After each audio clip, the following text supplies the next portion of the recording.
¿Cómo es posible que un imperio que alguna vez se extendía desde las murallas de Viena hasta los desiertos de Arabia, desde el norte de África hasta el corazón de Asia, terminara reducido a un solo país? La respuesta está en la historia de Turquía, la nación que nació de las cenizas del Imperio Otomano. Un poder que durante siglos marcó el destino del mundo. El Imperio Otomano no fue un reino cualquiera, fue una civilización que controló rutas comerciales, religiones, pueblos.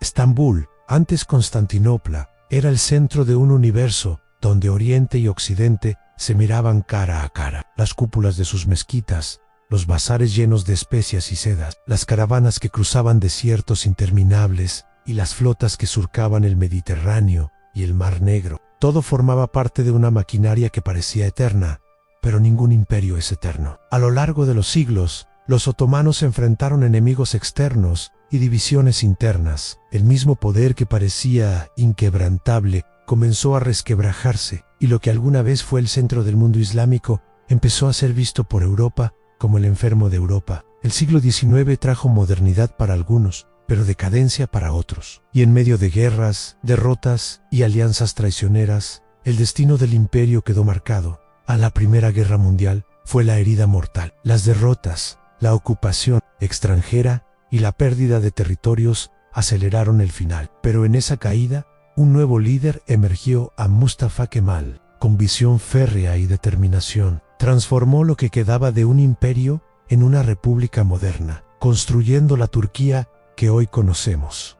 Esta es la historia de una transición única en la humanidad, de un imperio islámico y multicultural a un estado laico, nacionalista y orientado hacia Occidente. Una historia que no solo nos habla del pasado, sino también del presente de un país que sigue siendo puente entre dos mundos, con un legado que todavía respira en cada rincón de su cultura, arquitectura y geopolítica.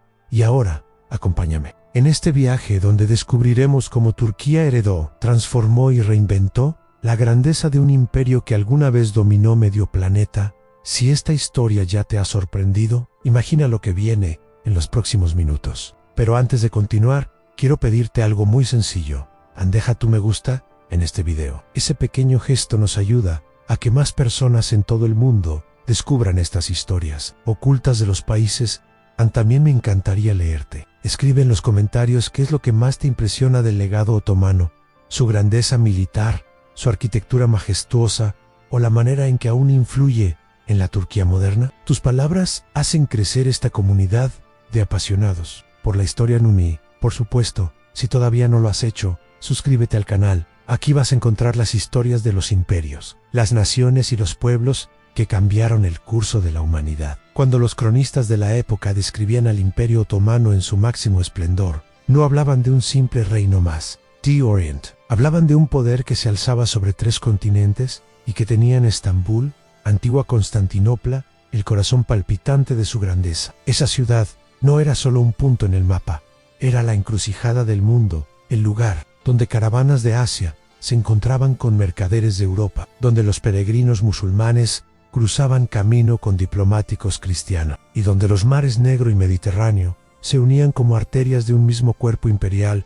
Imagina las cúpulas brillantes de Santa Sofía y la mezquita azul dominando el horizonte, los minaretes elevándose como lanzas hacia el cielo, los mercados rebosando de especias, sedas y metales preciosos traídos desde las rutas más lejanas. En cada esquina de Estambul se respiraba poder. Los otomanos habían convertido a la ciudad en la capital de un imperio que no solo dominaba con ejércitos, sino también con símbolos, arquitectura y cultura. Los sultanes, considerados sombras de Dios en la tierra, gobernaban desde el Palacio de Topkapi, con un esplendor que deslumbraba a embajadores europeos y visitantes extranjeros. Allí, en medio de jardines perfumados y salas decoradas con mosaicos dorados, se tomaban decisiones que podían alterar el destino de naciones enteras. Cada decreto del sultán podía significar la caída de un reino o la prosperidad de un pueblo, y ese poder casi absoluto cimentaba la imagen de un imperio indestructible. Pero el esplendor otomano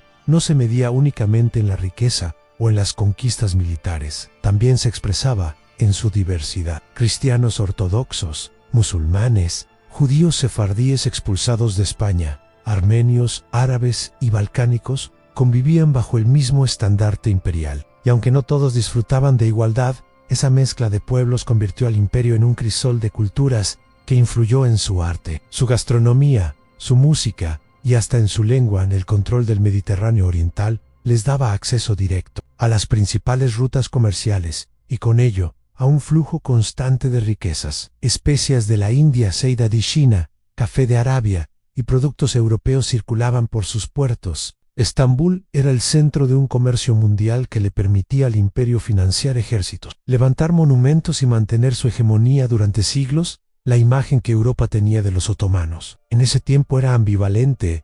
Por un lado, miedo a un ejército que había llegado hasta las puertas de Viena. Por otro, fascinación por una cultura que irradiaba sofisticación y lujo. En las cortes europeas se hablaba del exotismo otomano, de sus trajes bordados con hilos de oro, de sus banquetes con delicias desconocidas y de sus ceremonias impregnadas de solemnidad y misterio. En ese contexto, el Imperio Otomano no era visto simplemente como un poder militar, era un modelo de civilización que imponía respeto y admiración. Durante el siglo XVI, bajo el reinado de Solimán el Magnífico, el imperio alcanzó su máximo apogeo. Sus conquistas y su patronazgo de las artes dejaron una huella que aún resuena en la identidad de Turquía, y sin embargo, mientras Estambul brillaba como la joya del mundo islámico y el epicentro de un imperio aparentemente invencible, las semillas de futuros desafíos ya estaban sembradas. Lo que parecía eterno estaba, sin saberlo, destinado a enfrentarse a los límites de su propia grandeza.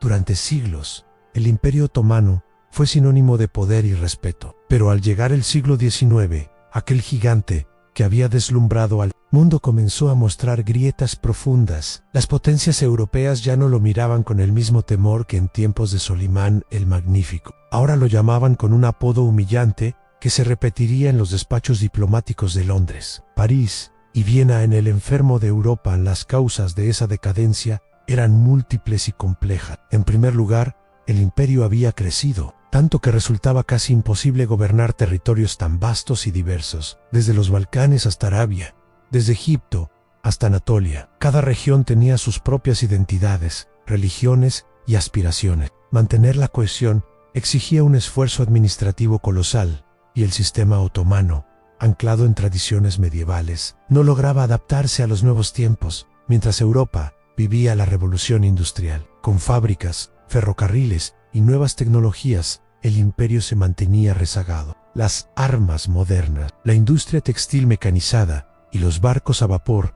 dieron a las potencias europeas una ventaja que los otomanos apenas podían seguir. Los ejércitos otomanos, que antes imponían respeto en cada frontera, comenzaron a sufrir derrotas dolorosas frente a fuerzas más pequeñas, pero mejor equipadas. Las derrotas militares se combinaron con rebeliones internas. En los Balcanes, griegos, serbios, búlgaros y rumanos comenzaron a reclamar independencia, inspirados por los ideales nacionalistas que recorrían Europa. Cada levantamiento debilitaba aún más al imperio y al mismo tiempo ofrecía a las potencias extranjeras la excusa perfecta para intervenir. Rusia, en nombre de la protección de los pueblos ortodoxos; Inglaterra y Francia, en defensa de sus intereses comerciales; Austria, para expandir su influencia en la región. Todos veían en el debilitamiento otomano una oportunidad. La corrupción dentro de la administración imperial se sumaba al desastre. Los gobernadores locales, conocidos como pachás, muchas veces actuaban como pequeños reyes en sus provincias, exigiendo impuestos desmesurados y enriqueciendo a costa del pueblo. El centralismo de Estambul perdía fuerza y la población comenzaba a mirar con desconfianza a sus gobernantes a mediados del siglo XIX. El imperio intentó reformas profundas conocidas como el Tanzimat, que buscaban modernizar el Estado y acercarlo a los modelos europeos. Se introdujeron nuevos códigos legales, se reorganizó el ejército y se intentó mejorar la administración fiscal. Pero esas reformas llegaron tarde y de forma desigual. En algunas regiones fueron rechazadas, en otras apenas se aplicaron, y en todas despertaron tensiones entre tradición y modernidad. Las guerras seguían drenando recursos. El conflicto más simbólico fue la Guerra de Crimea 1853 a 1856, en la que los otomanos, apoyados por Francia y el Reino Unido, lograron resistir a Rusia, que se celebró como una victoria, en realidad demostró al mundo que el imperio ya no podía sostenerse por sí mismo, necesitaba del respaldo de potencias extranjeras para sobrevivir. Esa dependencia se convirtió en una marca de su debilidad. Las finanzas imperiales se hundían para sostener ejércitos, reformas y proyectos de modernización. El imperio recurrió a préstamos internacionales, especialmente de bancos europeos. Al poco tiempo, los intereses eran tan altos que la administración otomana perdió el control de sus propias cuentas a finales del siglo XIX. Incluso las aduanas y algunos impuestos clave estaban en manos de acreedores extranjeros. Mientras tanto, en Estambul, la vida cotidiana reflejaba un contraste brutal. Palacios como Dolmabahce se construían imitando el lujo europeo, mientras en los barrios populares la miseria aumentaba. El pueblo percibía ese desequilibrio y el descontento crecía. El apodo de «el enfermo de Europa» no era solo un insulto diplomático, era una descripción precisa de un imperio que se tambaleaba, sostenido apenas por su historia y por la codicia de las potencias que lo rodeaban. La pregunta ya no era si el imperio otomano caería, sino cuándo y cómo, y en medio de esa incertidumbre, se acercaba un acontecimiento que aceleraría su agonía y marcaría definitivamente su destino. La Primera Guerra Mundial, el siglo XIX, había dejado al imperio otomano debilitado, endeudado y con regiones que se desmoronaban una tras otra. Sin embargo, aún conservaba un territorio vasto y una posición estratégica en el corazón del Mediterráneo y del cercano Oriente, y esa posición fue la que lo arrastró directamente a uno de los conflictos más devastadores de la historia. La Primera Guerra Mundial, cuando estalló la guerra en 1914, el imperio se encontraba en una encrucijada. Podía intentar mantenerse neutral, aferrándose a lo poco que le quedaba, o podía arriesgarlo todo, aliándose con una de las potencias en pugna. La decisión tomada fue crucial. Los otomanos se inclinaron por unirse a las potencias centrales. Junto a Alemania y Austria-Hungría, lo hicieron con la esperanza de recuperar prestigio, territorio y autonomía frente a las potencias occidentales que lo habían sometido económicamente. Pero esa apuesta no trajo salvación sino el golpe definitivo. A los frentes de batalla se multiplicaron. En el Cáucaso, los otomanos se enfrentaron a Rusia en condiciones extremas de frío y hambre, con campañas que terminaron en derrotas catastróficas y pérdidas humanas inimaginables. En el frente de Oriente Medio, tropas británicas, apoyadas por los árabes que soñaban con independencia, avanzaron sobre Siria, Palestina, Irak y Arabia. Fue aquí donde surgió una figura legendaria, Lawrence de Arabia, quien organizó la rebelión árabe contra el dominio otomano. A la guerra también trajo consigo tragedias que marcaron para siempre la memoria colectiva. El genocidio armenio de 1915, cuando cientos de miles de armenios fueron deportados y exterminados, sigue siendo uno de los episodios más oscuros de la historia del imperio. Mientras las potencias luchaban en trincheras en Europa, en Anatolia y sus alrededores, se vivía un infierno silencioso de persecución y sufrimiento. El golpe más simbólico llegó en 1915 con la batalla de Gallipoli. Tropas británicas, francesas, australianas y neozelandesas intentaron tomar los estrechos del Bósforo y los Dardanelos para abrir una ruta hacia Rusia, aunque los otomanos, liderados por un joven oficial llamado Mustafa Kemal, lograron resistir heroicamente y expulsar a los invasores. Aquella victoria fue apenas un respiro dentro de una tormenta que no se detenía. El imperio sangraba por demasiados frentes, la economía colapsó. El hambre y la miseria se apoderaron de las ciudades, mientras campesinos y soldados morían por falta de recursos. Las derrotas militares acumuladas minaban la moral de un pueblo que ya no confiaba en sus gobernantes. La ocupación extranjera se volvía inminente y la antigua capital imperial, Estambul, estaba cada vez más cerca de caer bajo control de las potencias vencedoras. En 1918, con la derrota de Alemania y Austria, el destino otomano quedó sellado. El armisticio de Madros fue la sentencia de muerte del imperio. Los aliados ocuparon Estambul, desmembraron sus territorios y comenzaron a dividir entre ellos las provincias árabes, el imperio que había resistido durante más de 6 siglos. El que había hecho temblar a Europa y soñar a Oriente, había recibido su herida mortal. Pero en medio de esa ruina, en el caos de la derrota y la humillación, comenzaba a gestarse una nueva esperanza. Porque de la guerra no solo nació el fin del Imperio Otomano, sino también el surgimiento de una figura que transformaría la historia de Mustafa Kemal, el hombre que construiría sobre los restos un nuevo estado, dando vida a la Turquía moderna. Cuando la Primera Guerra Mundial terminó, lo que quedaba del Imperio Otomano ya no era más que una sombra del poder que había sido. Las tropas aliadas habían ocupado Estambul. Los territorios árabes habían sido repartidos entre británicos y franceses, y la humillación se respiraba en cada calle de la antigua capital. Sin embargo, aún quedaba una figura que representaba el último símbolo de aquella grandeza, el sultán, el palacio de Topkapı, que durante siglos había sido el centro de decisiones imperiales. Se convirtió en un lugar silencioso, casi fantasmagórico. El sultán Mehmed VI, con un poder meramente nominal, se encontraba atrapado entre el deber de representar una autoridad ya inexistente y la presión creciente de quienes lo veían como el responsable de la decadencia. Mientras tanto, la población otomana sufría hambre, inflación y la pérdida de confianza en sus líderes tradicionales. El Tratado de Sèvres 1920 selló la humillación definitiva. Bajo sus términos, el imperio fue desmembrado aún más.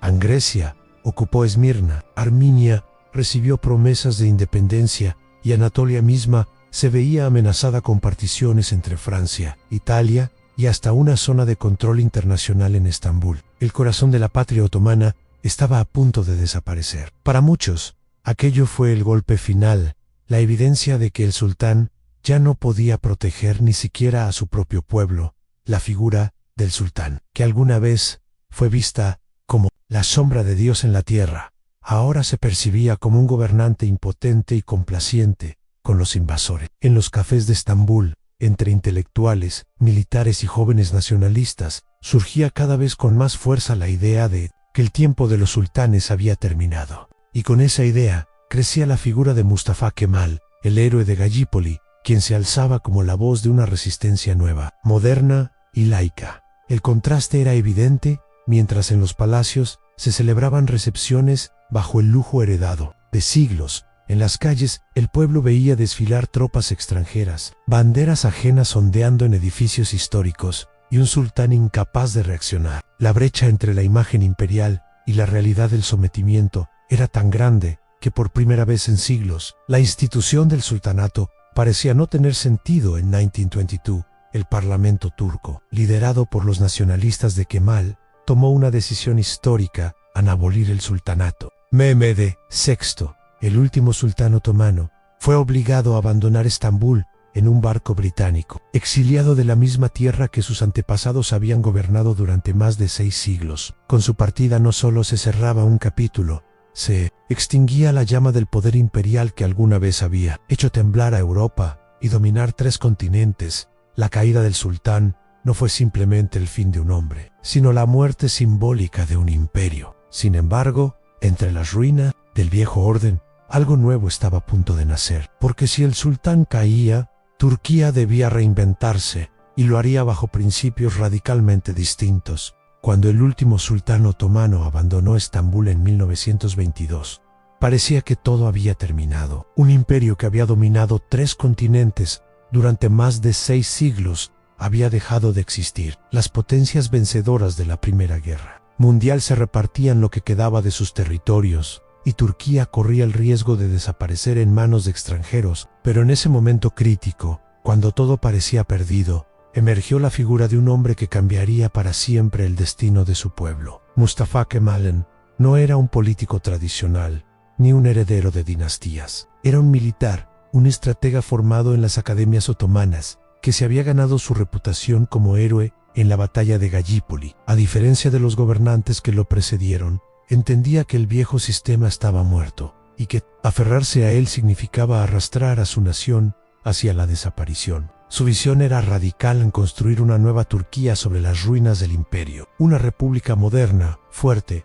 y soberana a la guerra de independencia turca. 1919 a 1923 fue la primera gran prueba de esa visión. Mientras el sultán permanecía pasivo, organizó la resistencia desde Anatolia, convocando a campesinos, soldados y ciudadanos comunes a levantarse contra la ocupación extranjera. Griegos, franceses, italianos y armenios avanzaban sobre tierras turcas, pero las tropas nacionalistas, inspiradas por la determinación lograron lo impensable en detener la fragmentación y expulsar a los invasores Han en 1923. Tras la victoria militar, se firmó el Tratado de Lausana, que reconoció la soberanía de la nueva Turquía dentro de sus fronteras actuales. Fue un triunfo enorme contra todo pronóstico.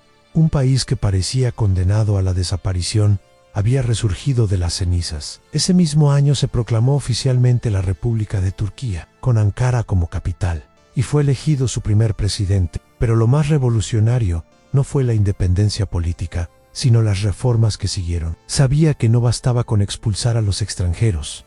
Había que transformar profundamente la sociedad turca. Así, abolió el califato en 1924, rompiendo con una de las instituciones más sagradas del mundo islámico. Para muchos fue un shock, pero para él era indispensable.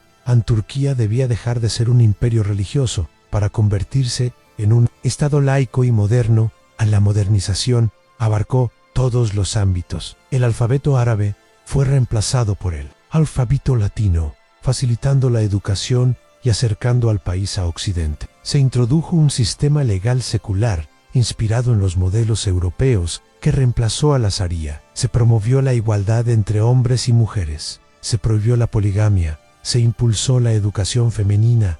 Y años después, las mujeres obtuvieron el derecho al voto. En los Kales, la ropa tradicional fue reemplazada por vestimentas occidentales. Y el fez, símbolo del viejo orden, fue prohibido. No buscaba borrar la historia otomana, pero sí quería que su pueblo mirara hacia adelante. En sus discursos, repetía una idea que se volvió central en la identidad turca: en soberanía incondicional, pertenece al pueblo. Para él, el futuro de Turquía debía estar en manos de sus ciudadanos y no de dinastías, califas o potencias extranjeras. Sin embargo, no todo fue fácil. Muchos turcos, especialmente en áreas rurales, resistieron a estas reformas, que consideraban demasiado abruptas. Las tensiones entre tradición y modernidad se hicieron evidentes, y tuvo que gobernar con mano firme para imponer sus cambios. A pesar de las críticas, su liderazgo logró consolidar un país que no solo sobrevivió, sino que comenzó a proyectarse como un puente entre Oriente y Occidente. La figura se convirtió en un símbolo casi mítico. No era solo un presidente, era el padre de la nación, el hombre que había salvado a Turquía de la desaparición y la había llevado hacia un nuevo destino. Su visión no se limitaba a ganar guerras, sino a reinventar la identidad misma de un pueblo que había vivido bajo la sombra de un imperio durante siglos. El nacimiento de Turquía abajo fue, en realidad, un renacimiento, una transformación radical que redefinió lo que significaba ser turco en el siglo XX y que dejó un legado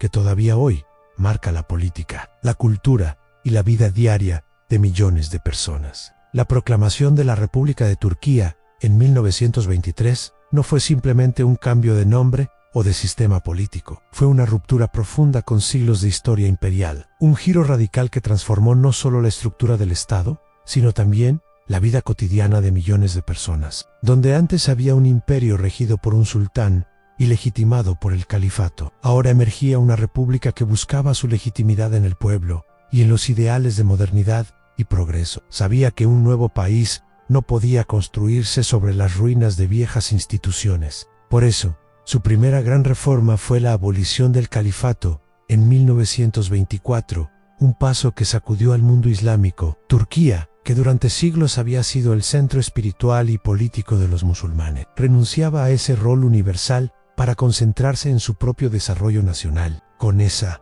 decisión, enviaba un mensaje claro: el futuro de Turquía no estaría atado al pasado religioso, sino a un proyecto secular y moderno. A las reformas tocaron todos los aspectos de la sociedad. En las escuelas se iría enseñanza religiosa por una educación laica, centrada en las ciencias y en el pensamiento crítico. El alfabeto latino sustituyó al árabe, facilitando la alfabetización masiva y creando un puente hacia Occidente. En los Cortes se eliminaron los tribunales religiosos y se adoptó un código civil inspirado en el suizo, que otorgaba igualdad ante la ley y modernizaba las estructuras jurídicas. El cambio también se sintió en la vida diaria. Impulsó una revolución cultural, promoviendo vestimentas occidentales en lugar de los trajes tradicionales otomanos. El fez, símbolo de la vieja era, fue prohibido. En su lugar, hombres y mujeres comenzaron a vestir como en París o Londres, marcando visualmente la nueva identidad turca. Las mujeres, en particular, se convirtieron en protagonistas de esta transformación, obtuvieron el derecho al voto, acceso a la educación y mayor presencia en la vida pública. El Parlamento, elegido por sufragio, se convirtió en el nuevo centro del poder. Por primera vez, la idea de que la soberanía pertenecía al pueblo se materializaba en instituciones republicanas. El carisma de Yo y su liderazgo firme aseguraron que estas reformas avanzaran, aunque no sin resistencia, en las zonas rurales. Muchos veían estos cambios como una traición a las tradiciones islámicas. Hubo levantamientos y protestas, sofocados con dureza. El nuevo Estado no estaba dispuesto a retroceder en su camino hacia la modernidad. Este proceso fue tanto político como psicológico. Turquía debía aprender a verse a sí misma, no como heredera de un imperio universal, sino como una nación moderna con fronteras definidas. Esa transición fue dolorosa, pero también liberadora. El orgullo ya no provenía de un sultán o de un califa, sino de la capacidad del pueblo turco de reinventarse a sí mismo. El contraste era claro. En pocas décadas, Turquía pasó de ser el hombre enfermo de Europa a convertirse en un Estado que servía de modelo de modernización en el mundo musulmán. Sin embargo, la rapidez y profundidad de estas reformas dejaban una pregunta en el aire: ¿hasta qué punto un pueblo puede romper con su pasado sin perder parte de su esencia? La República había nacido con fuerza, pero los dilemas entre tradición y modernidad, entre religión y laicismo, apenas comenzaban. Y esas tensiones marcarían la vida política y cultural de Turquía durante todo el siglo XX y más allá. Cuando el último sultán otomano abandonó Estambul en 1922, parecía que todo había terminado. Un imperio que había dominado 3 continentes durante más de 6 siglos había dejado de existir. Las potencias vencedoras de la Primera Guerra Mundial se repartían lo que quedaba de sus territorios, y Turquía corría el riesgo de desaparecer en manos de extranjeros. Pero en ese momento crítico, cuando todo parecía perdido, emergió la figura de un hombre que cambiaría para siempre el destino de su pueblo. Mustafa Kemal no era un político tradicional, ni un heredero de dinastías. Era un militar, un estratega formado en las academias otomanas, que se había ganado su reputación como héroe en la batalla de Gallipoli. A diferencia de los gobernantes que lo precedieron, entendía que el viejo sistema estaba muerto y que aferrarse a él significaba arrastrar a su nación hacia la desaparición. Su visión era radical al construir una nueva Turquía sobre las ruinas del imperio. Una república moderna, fuerte y soberana. En la Guerra de Independencia Turca, 1919 a 1923, fue la primera gran prueba de esa visión. Mientras el sultán permanecía pasivo, organizó la resistencia desde Anatolia, convocando a campesinos, soldados y ciudadanos comunes a levantarse contra la ocupación extranjera. Griegos, franceses, italianos y armenios avanzaban sobre tierras turcas, pero las tropas nacionalistas, inspiradas por la determinación lograron lo impensable en detener la fragmentación y expulsar a los invasores Han en 1923. Tras la victoria militar, se firmó el Tratado de Lausana, que reconoció la soberanía de la nueva Turquía dentro de sus fronteras actuales. Fue un triunfo enorme en contra todo pronóstico. Un país que parecía condenado a la desaparición había resurgido de la ceniza. Ese mismo año se proclamó oficialmente la República de Turquía, con Ankara como capital, y fue elegido su primer presidente. Pero lo más revolucionario no fue la independencia política, sino las reformas que siguieron. Sabía que no bastaba con expulsar a los extranjeros.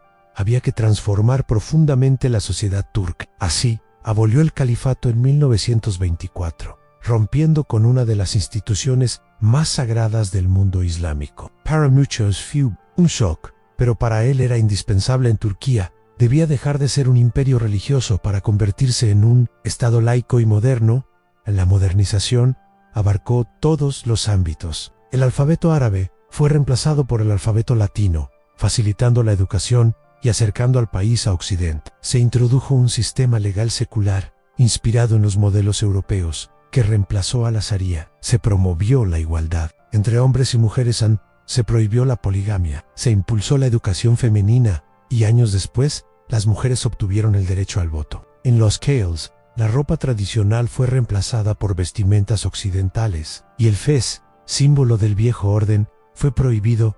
No buscaba borrar la historia otomana, pero sí quería que su pueblo mirara hacia adelante. En sus discursos repetía una idea que se volvió central en la identidad turca: soberanía incondicional.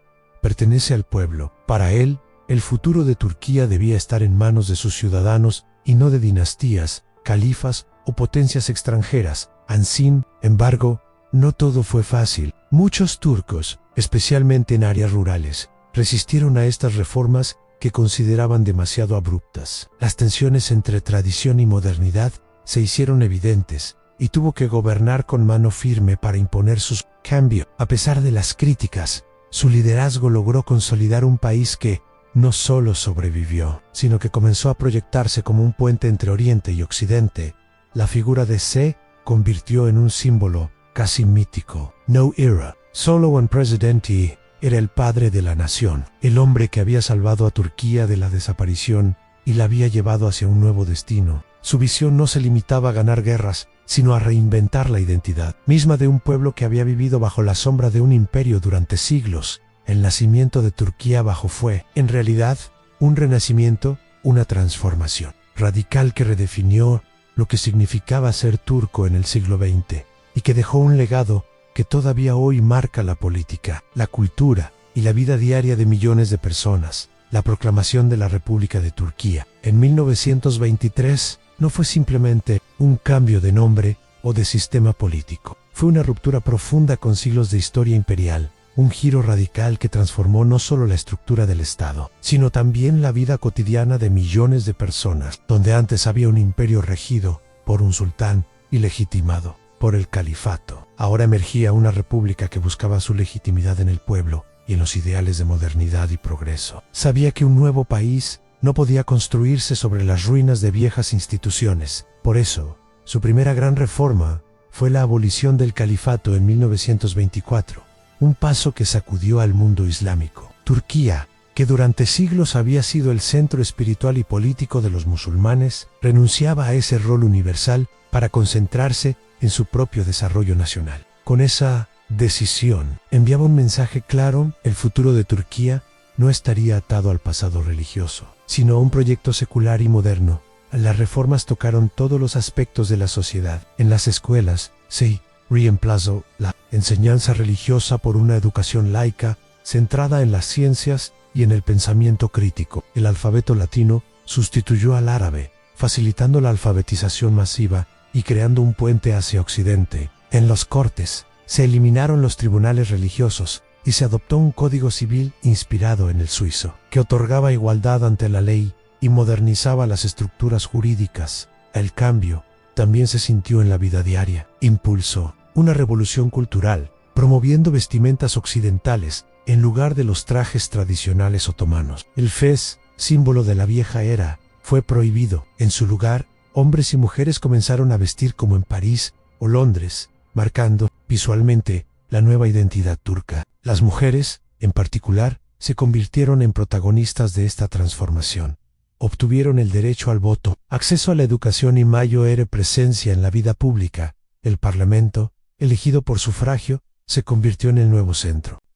Por primera vez, la idea de que la soberanía pertenecía al pueblo se materializaba en instituciones republicanas. El carisma de y su liderazgo firme aseguraron que estas reformas avanzaran, aunque no sin resistencia. En las zonas rurales, muchos veían estos cambios como una traición a las tradiciones islámicas. Hubo levantamientos y protestas, sofocados con dureza. El nuevo Estado no estaba dispuesto a retroceder en su camino hacia la modernidad.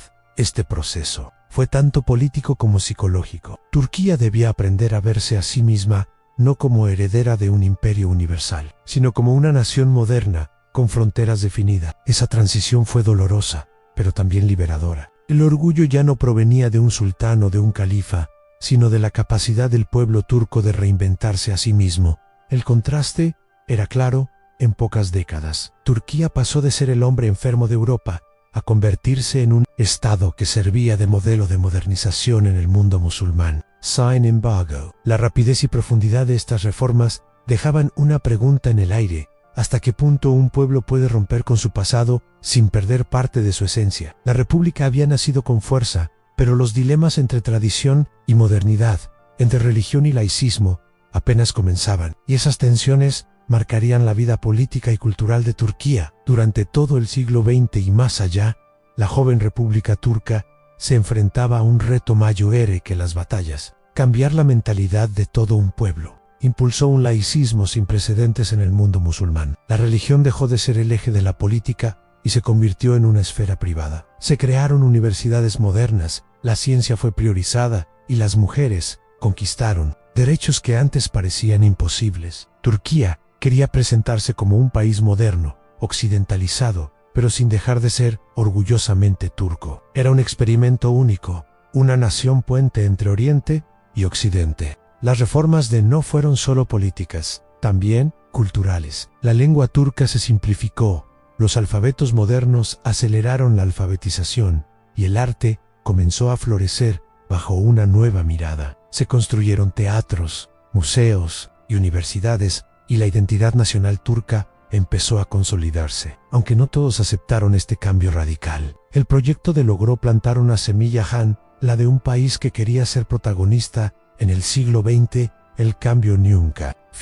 Muchos sectores de la sociedad, sobre todo en las zonas rurales, veían con recelo la occidentalización. El choque entre lo antiguo y lo nuevo se convirtió en parte permanente de la vida turca. Gobiernos posteriores tuvieron que equilibrar religión y laicismo, tradición y modernidad. Turquía se convirtió en un país de contrastes, de mezquitas y rascacielos, velos y minifaldas, rezos y conciertos de rock. Esa tensión, lejos de destruirla, terminó definiendo su carácter. Hoy, Turquía es la heredera de un doble legado: el esplendor del Imperio Otomano y la revolución con más de 80 millones de habitantes, es una potencia regional, miembro de la OTAN y puente geopolítico clave entre Europa, Asia y Oriente Medio. Su historia recuerda que un imperio puede caer, pero un pueblo que sabe reinventarse puede seguir, escribiendo páginas poderosas. La reflexión final es clara: la Turquía de hoy no existiría sin el sacrificio del ayer, y su futuro dependerá de cómo logre reconciliar sus dos almas, la imperial y la republicana.